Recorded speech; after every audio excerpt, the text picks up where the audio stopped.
These are Rohingya refugees, half-starved, beaten and trying to leave Bangladesh.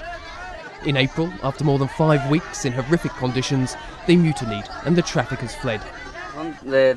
Whenever someone died, the traffickers would come and check their pulse.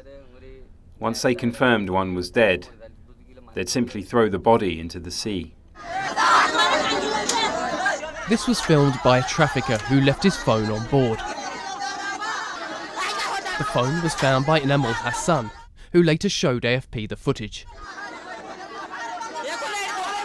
Dozens died in a month at sea, he says.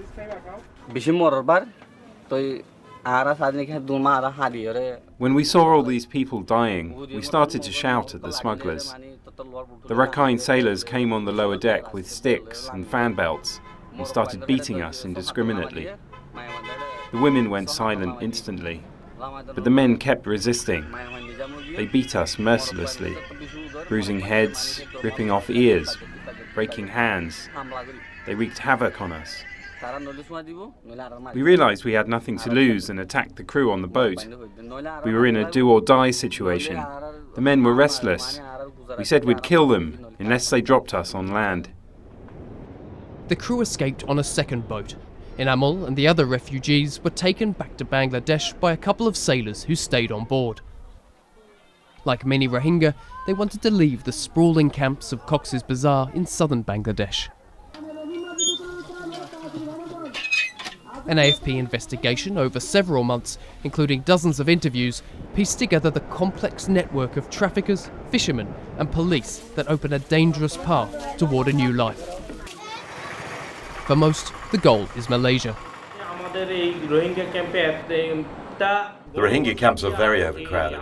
The smugglers are hunting potential victims every day. The barbed wire fence was put up around the refugee camps to contain the huge population within them. We have many security checkpoints around the camps. Our law enforcers, including Coast Guard, Navy, border guards, are very actively working to resist human trafficking so these people don't get to board rickety boats bound for Malaysia. Rohingya scour the camps for people looking to leave. A down payment of about $2,000 is usually made for the voyage.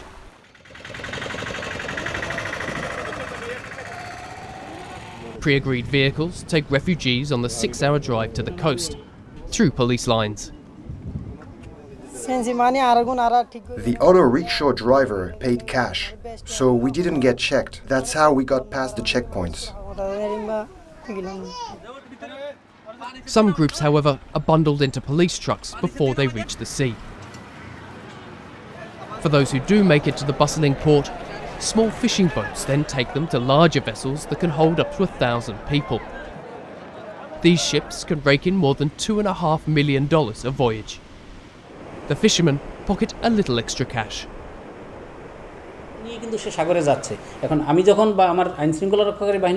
When we go and check these boats, we see fishing nets and other fishing gear. It's very difficult for us to differentiate between actual fishermen and smugglers. Some refugees try their luck because they're promised work. Others leave for family they can only reach by phone, who have already made the perilous journey. But the risks are serious, and for Arofa Begum, one attempt to reach Malaysia was enough. I wouldn't get on a boat again, even if you paid me huge amounts of money. I would only go by air, if that was possible. Those waters were my family's worst nightmare. But many do still try the voyage, and it's thought more than 200 Rohingya have died at sea this year. Boats packed with refugees are now landing in Indonesia's Aceh province, a stopping off point to Malaysia, which is just a few hundred kilometres to the east. In June, nearly 100 Rohingya were towed to the coast by fishermen, who were later arrested and accused of being part of a smuggling operation. About 300 more refugees arrived in September.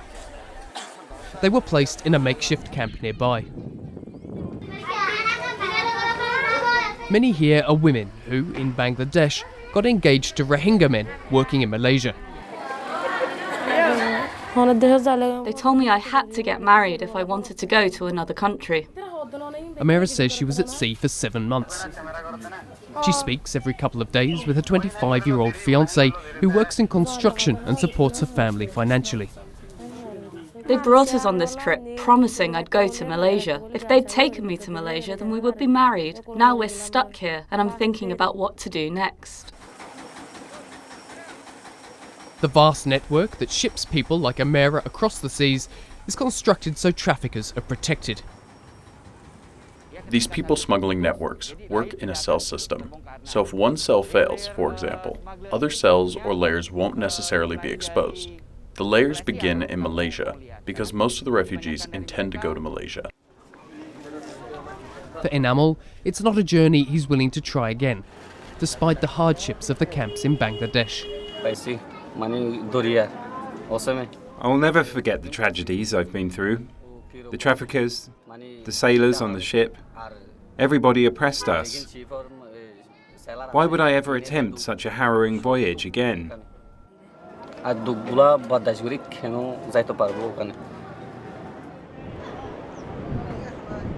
It's a brutal system that grinds down humans who, looking out from the Bangladeshi coast, see hope for a better future, despite the risks.